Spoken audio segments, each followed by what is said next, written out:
Everybody was kung fu fighting. Those kids were fast as lightning. In fact, it was a little bit frightening, but they fought with expert timing. There were funky Chinamen from funky Chinatown. They were chopping them up, they were chopping them down. It's an ancient Chinese art, and everybody knew their part. From a fainting to a slip and a kicking from the hip, everybody was kung fu fighting. Those kids were fast.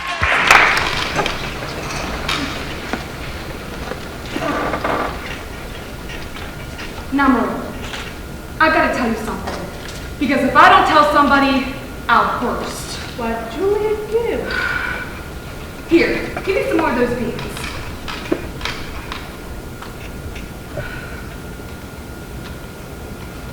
Myrtle, did one of those second-hand furniture men from Boston come to see you last Friday? No. Well, he called on me. First, I thought he was a patient wanting to see Dr. Gibbs, and he wormed his way into my parlor. And Myrtle Webb, he offered me $350 for grandmother's wet horse highboy as I'm sitting here. Why, Julia, give. He did. That old thing, why it was so big I didn't know where to put it. I almost gave it to cousin Hester Wilcox. Well, you're gonna take it, aren't you? I don't know. You don't know. $350. What's come over you? Well, if I could get the doctor to take the money and go away someplace on a real trip, I'd sell it like that. You know, Mom, it's been the dream of my life to see Paris, France.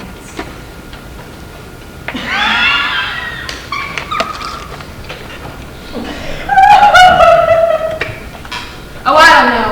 Sounds crazy, I suppose. It's just, for years I've been promising myself that if I ever had the chance. What does the doctor say about it? Well, I beat about the bush a little and said that if I got a legacy, that's the way I put it, I'd make him take me somewhere. What'd he say? You know how he is. Haven't heard a serious word out of him since I've known him. Now he says, might make him discontented with Grover's Corners to go tracing about Europe. Better let well enough alone, he says. Every 2 years he takes a trip to the battlefields of the Civil War. And that's enough treat for anybody, he says. Well, Mr. Webb just admires the way Dr. Gibbs knows everything about the Civil War. Mr. Webb's a good mind to give up on Napoleon and move over to the Civil War, but Dr. Gibbs, being one of the smartest people in the country, just puts him in despair. It's a fact. Dr. Gibbs was never so happy as if he's in Antietam or Gettysburg.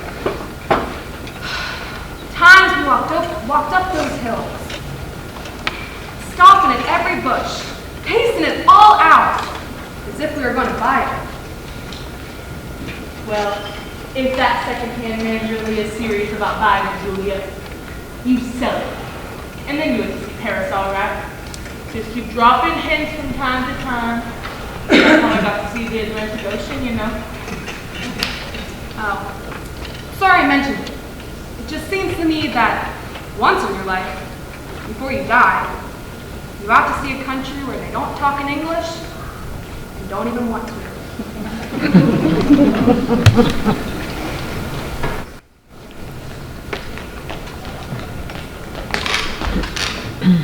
Hello, Emily. Hello. You made a fine speech in class. Well, I was really ready to make a speech about the Monroe Doctrine, but at the last minute, Miss Cochran changed it and made me do the Louisiana Purchase instead. I worked an awful long time on both of them. Gee, it's funny, Emily. From my window up there, I can see you going head nights in your homework over in the room. Why, can you? You certainly do stick to it. I don't say how you could sit still that long. I guess you like school. Well, I feel like that's something we all have to do. Yeah. I don't mind it really. It passes the time. Yeah. Emily, what do you think you might be able to have a telegraph from your wind and mine. And every once in a while, give me a kind of hint or two about one of those algebra problems. I don't mean the answers, Emily. Of course not. Just a little hint. I think hints are allowed, so if you get stuck, George, whistle to me, and I'll give you some. Emily, you're just naturally bright, I guess. Well, I suppose it's just the way a person's born. Yeah. But you see, I want to be a farmer. And my Uncle Luke says whenever I'm ready, I can come over and work on the farm. And if I'm any good, I can just gradually have it. You need the whole house and everything? Yeah. Well, thanks for the talk. I better be getting out to the baseball field. Thanks for the talk, Emily.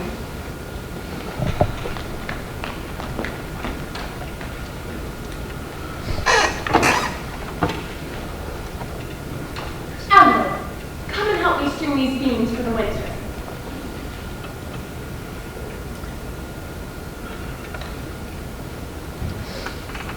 George Gibbs let himself have a real conversation, didn't he? Why, he's growing up. How old would George be? I don't know. Let's see.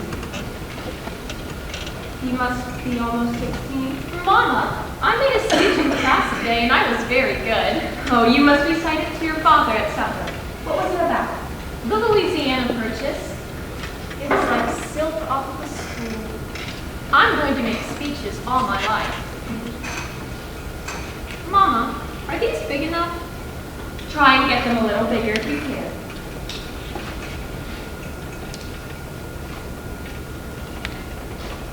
Mama, will you answer me a question? Serious? Seriously, darling, not serious. Seriously, will you? Of course I will. Mama, am I good looking? Yes, of course you are.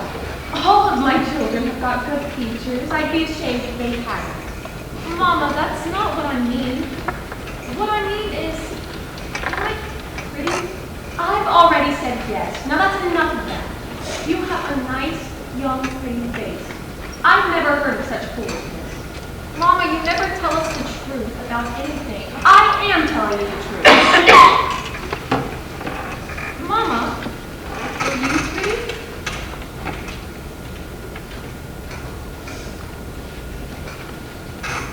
Yes, I was, if I do say it. I was the prettiest girl in town next to Mamie Cartwright. But you've got to say something about me. Am I pretty enough to get anybody, to get people interested in me? Emily, you make me tired. Now stop it. You are pretty enough for all normal purposes. Come along now and bring that bowl with you. Oh, Mama, you're no help at all.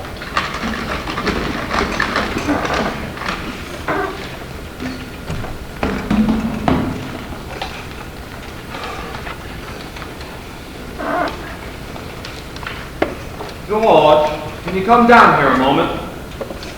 Yes, Pa. Well, make yourself comfortable. Only keep you a minute. How old are you now, George? I'm 16, almost 17. What do you want to do when school's over? You know, Pa, I want to be a farmer on Uncle Luke's farm.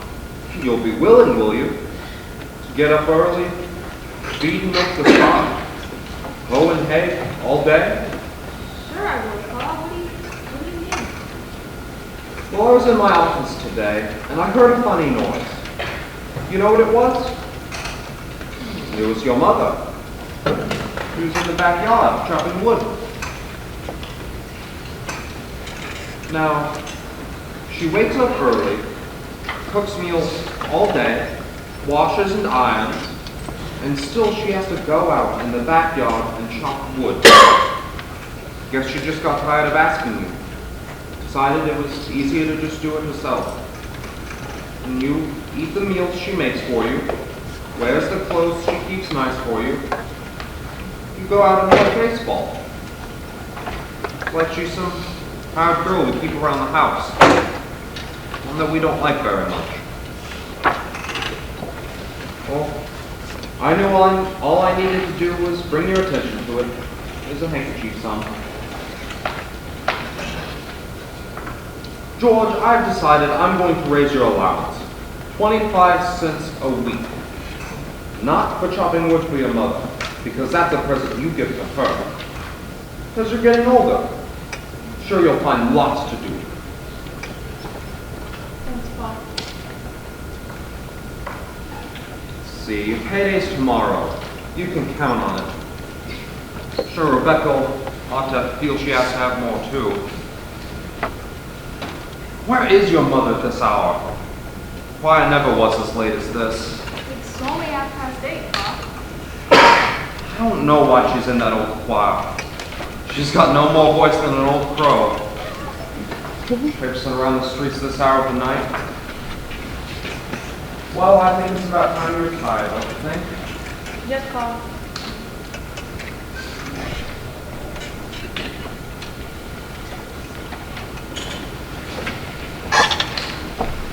Good night, Martha. Oh, good night, Mr. Foster.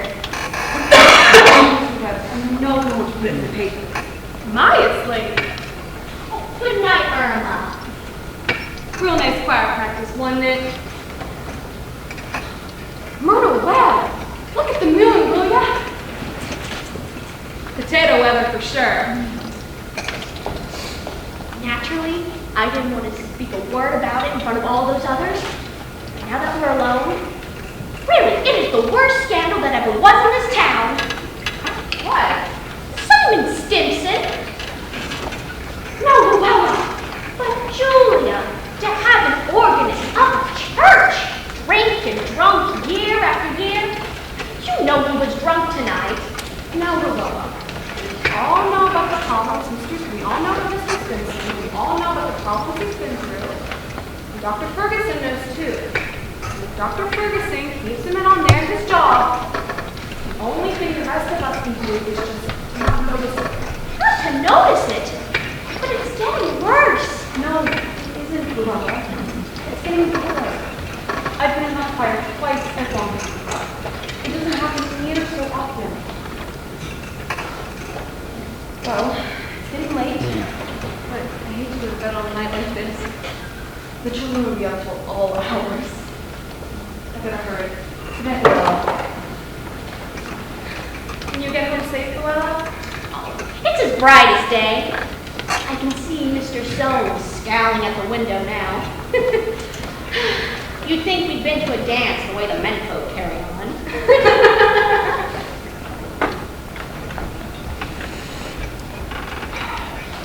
They're so expensive. No, don't you think of that. We're celebrating our election. And then, you know what else I'm celebrating? No. I'm celebrating because I've got a friend who tells me all the awesome. George, please don't think of that. I don't know why I said it. It's not true. No, Emily, you stick to it. But you'll see, I'm gonna change so quick, you bet I'm gonna change. And then Emily, I wanna ask you a favor. What? Emily, if I go away to state agriculture school next year, will you write me a letter every once in a while? I certainly will. I certainly will, George. It certainly seems like being away for 3 years, you'd get out of touch with things. Maybe letters from Grover's Corners wouldn't be so interesting after a while. Grover's Corners isn't a very important place when you think of all New Hampshire, but I think it's a very nice town. The day wouldn't come when I wouldn't want to know everything that's going on here.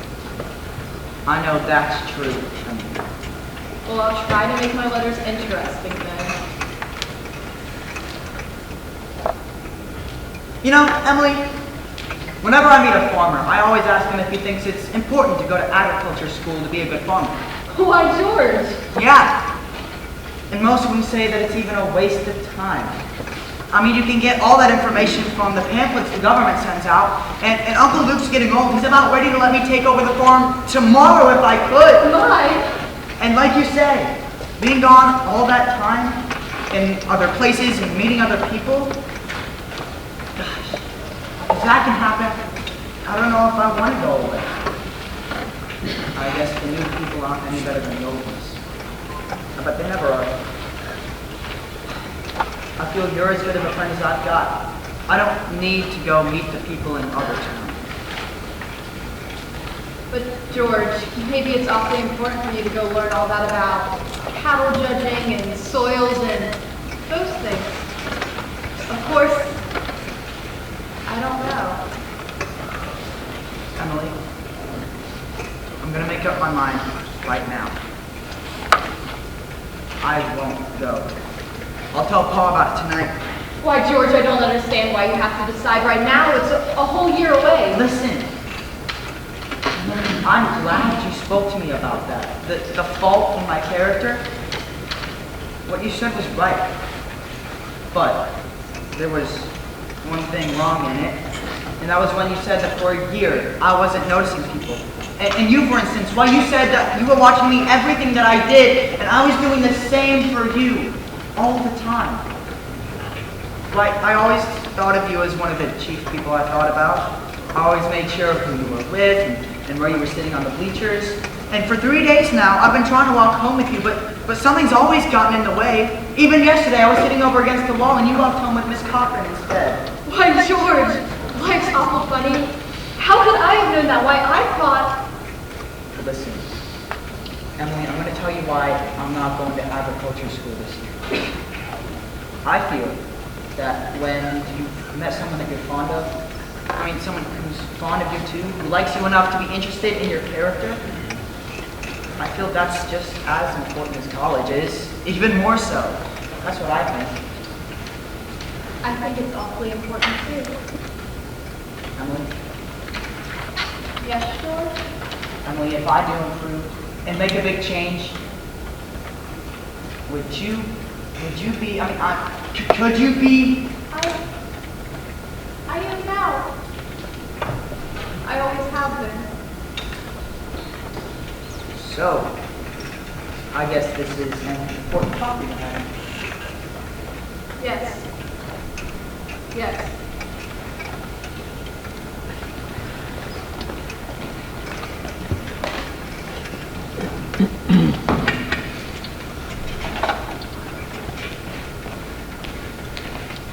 Well, Ma, the day has come. You're losing one of your chicks. Brinkins, don't you say another word. I feel like crying every minute. Will you sit down and drink your coffee, please?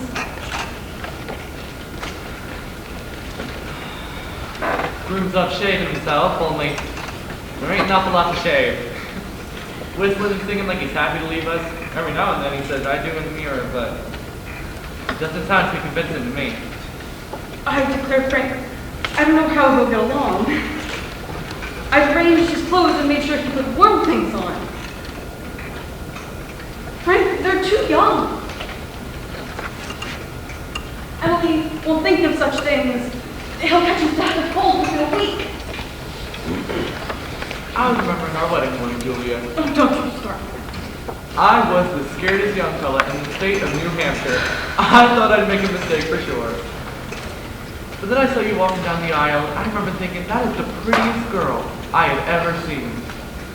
The only trouble was I had never seen you before. There I was in the Congregational Church marrying a total stranger. How do you think I felt? Frank, weddings are perfectly awful things.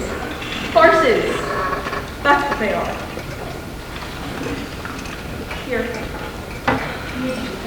Why, Julia Mercy, French toast.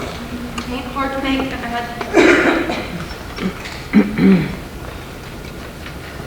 How'd you sleep last night, Julia? There's a lot of hours stuck on. Yes, I get a shock every time I think of George setting out to be a family member. That great gaggling thing. I tell you, Julia, there is nothing so terrifying in the world as a son. The relationship between a father and son is the darndest, awkwardest. Well, mother and daughter's no pick. Let me tell you. I have a lot of troubles, I suppose, but that's none of our business. Everyone has the right to their own trouble. Yes. People are meant to go through life 2 by 2. He absolutely owns him. You want to know one of the things I was scared of when I married you, Julia? Don't you say I was afraid we wouldn't have material for conversation more than last us a few weeks. I was afraid we'd run out and eat our meals in silence and respect. Well, you and I have been conversing for 20 years now without any noticeable barren spells. Well, good weather, bad weather. Take your choice. Where's fine.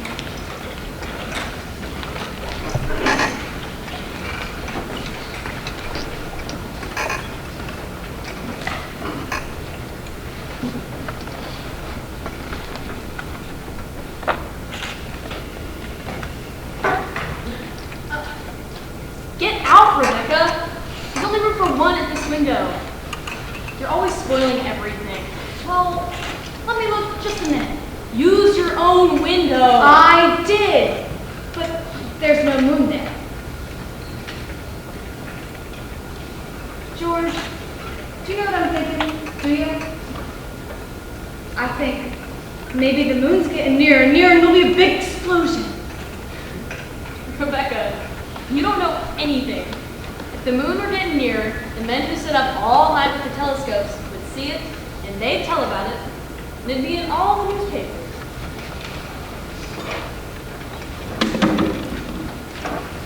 George, do you think the moon's landing on South America, Canada, and half the whole world? Well, probably is. I never told you about that letter Jane Crowfoot got from her minister when she was sick. He wrote Jane a letter, and on the envelope, the address was like this. It said, Jane Crowfoot, the Crowfoot Farm, Grover's Corners, Sutton County, New Hampshire, the United States of America. Oh, what's so funny about that? But listen, it's not finished. The United States of America, the continent of North America, Western Hemisphere, the Earth, the solar system, the universe, the mind of God. That's what it's on the envelope. Well, what do you know? And the postman brought it just the same. Well, what do you know?